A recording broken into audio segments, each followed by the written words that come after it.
जय माता की। जय काल, जय काल भैरव दरबार, जय माता वैष्णो देवी। तो कुछ कमेंट थी कि आश्रम मेहतरानी की आप साधना या नियम कुछ डाले या कुछ अपने भक्तों को बताएंगे। देखो, पिछले वीडियो में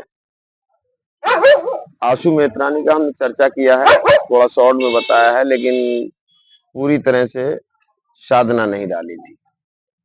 कमेंट किए हैं लोगों ने, तो हम पूरी तरह से उनकी साधना किस तरह से की जाती, क्या भोग है उनका और क्या नियम है, वो हम बता रहे हैं आपको। देखिए, आशु मेहतरानी उच्च कोट की शक्ति है। ये उच्च कोट की शक्ति है और इसकी साधना जो साधक करता है बहुत सोच समझ के इनकी साधना करनी चाहिए। बहुत ही काम तो बहुत ही तीव्र करती हैं ये, और ये जो शक्ति है ये ज्यादा करके उच्चाटन मारण सम्मोहन के लिए हमेशा प्रबल रहती हैं।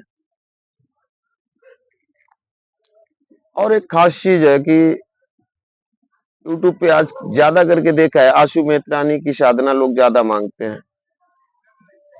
इस आशु मेहतरानी की साधना करने वाले जो व्यक्ति हैं, जो भी साधक हैं, उनको ये भी थोड़ा सा ध्यान रखना चाहिए कि अगर वो फैमिली से रिलेटिव हैं तो थोड़ा सोच समझ के साधना करें। हालांकि हम साधना दे रहे हैं, लेकिन फिर भी आशु मेहतरानी की साधना जो भी है, अगर फैमिली वाले साधक हैं थोड़ा सोच समझ के साधना करें, क्योंकि ये जो शक्ति है उग्र शक्ति है, कभी भी थोड़ी सी भी गलती में आपको नुकसान पहुंचा सकती है।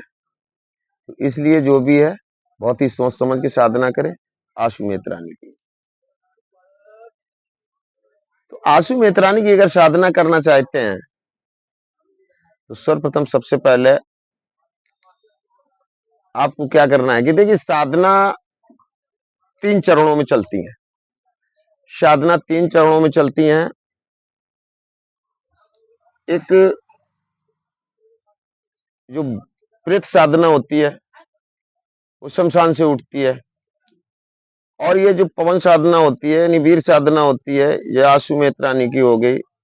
इस तरह की जो साधना हो गई ये भी शमशान से ही होती हैं।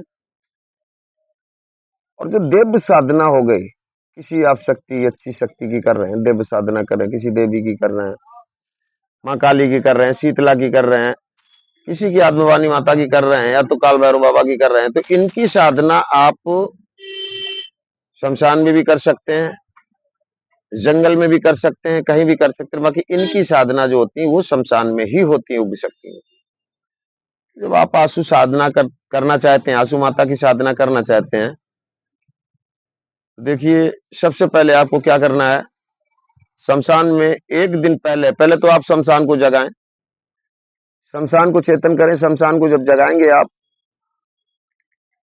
शमशान को पूज के आएंगे, इसके बाद आप जाएंगे शमशान में जब साधना करने, तो आपको क्या करना है, वहां पे आपको 1.25 मीटर काला कपड़ा लेके जाना है।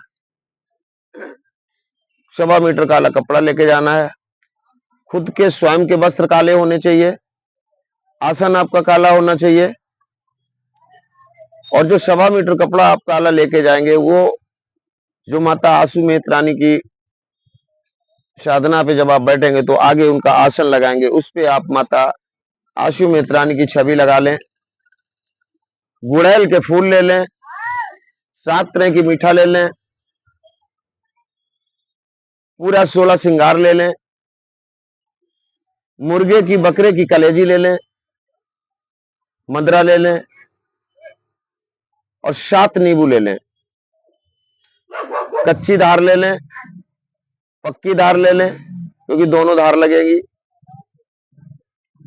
कच्ची पक्की दोनों धार ले लें, और जायफल ले लें।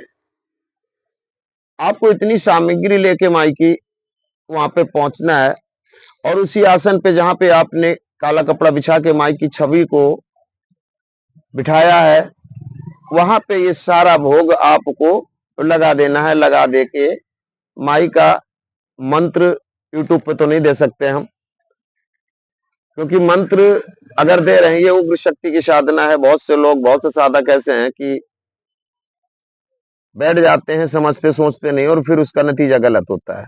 तो जिस साधक को भी मंत्र चाहिए होगा, प्रत्यक्ष करने का जो भी मंत्र है, मंत्र देंगे, ऊर्जित और जागृत मंत्र होगा। वो जब मंत्र आपको देंगे तो आप व्हाट्सएप पे फोन करके आप मंत्र ले सकते हैं। बाकी इसके जो नियम है वो हम आपको बताते जा रहे हैं। तो जैसे कि मंत्र आप नहीं देंगे, ठीक है, नियम आपने बता ही दिए हैं, तो क्या उसे गुरुमुख होना जरूरी है या ऐसे ही बैठ सकता है? देखिए, सबसे पहले तो साधक को गुरुमुख होना बहुत जरूरी है, क्योंकि जितनी भी उग्र साधनाएं हैं, ये बगैर गुरु के साधना नहीं की जाती। गुरु के अंगरक्षक में ही ये साधनाएं की जाती हैं। और अगर गुरुमुख नहीं है तो ये साधना करने के लिए सोचे भी ना। सोचे भी नहीं, दूर जी दूर तक कल्पना ही ना जी, करें। बिल्कुल नहीं सोचें, क्योंकि उग्र साधना है, जरा सी चूक हो गई, क्योंकि शक्ति खुद जान जाएगी कि ये गुरुमुख है या नहीं है। और अगर आप गुरुमुख नहीं हो तो एक अच्छा साधु जो होगा ना, संत होगा, वो भी आपके हाथ का पानी नहीं पिएगा। तो वो देव हैं, वो शक्तियां हैं, वो आपसे कैसे पूजा ले लेंगी? किस तरह से खुश होंगी वो आपसे? मतलब गुरु, बिना गुरु सानिध्य, अगर भक्त चाहे तो क्या आप अपने सानिध्य में या अपने गुरु ज्ञान देके आपको गुरु बना के वो अगर करना चाहे तो क्या आप करवा देंगे? देखिए, अगर जाप साधना करना चाहते हैं तो यहाँ पे जाप साधना भी आपको मिल जाएगी। और अगर आप प्रत्यक्ष साधना करना चाहते हैं तो प्रत्यक्ष साधना भी आपको मिलेगी यहाँ पे। लेकिन उसके साथ साथ पहले आपको दरबार में आना पड़ेगा, और दरबार में आने के बाद में देखा जाएगा कि आप कितने ऊर्जित हैं, क्या कहाँ तक पात्र आप है, कहाँ पहुंचे। तक जी आपकी क्षमता है, क्या देख सकते हैं, क्या नहीं देख जी, सकते? इसके बाद में अगर आप इस शक्ति के, इस साधना के योग्य हैं तो आपको ये साधना दी जाएगी। बाकी आपको बताया जाएगा, समझाया जाएगी कि आप ये साधना ना करके ये साधना करो, और जब वो साधना आप कर लेंगे दरबार के थ्रू, तो इसके बाद फिर आपको तो क्या साधना दी आप जाएगी। गुरु या शिष्य आप बनाते हैं? क्या टाइम है आपका, या शिष्य गुरु दीक्षा कैसे? दी जाती है, लेकिन गुरु दीक्षा देने का एक समय होता है, शिविर लगता है, उसमें गुरु दीक्षा दी जाती है। और जो शिष्य चाह रहे हैं, जो साधक चाह रहे हैं कि यहाँ पे रह के साधना करना चाह रहे हैं, प्रत्यक्ष करना चाह रहे हैं साधना, तो वो यहाँ पे रह के भी जो हमारे साधक आपको गुरु के रूप में पूजना चाहते हैं, तो वो गुरुमुख होने के लिए उन्हें आपसे कब या कैसे शिविर लगेगा, क्या बनता है, गुरु पूर्णिमा या क्या? देखिए, अभी हमारा जनवरी में एक शिविर लगेगा कि फरुखाबाद के पास पांचाल घाट पड़ता है, उसमें रामनगरिया एक सवा महीने के लिए लगती है।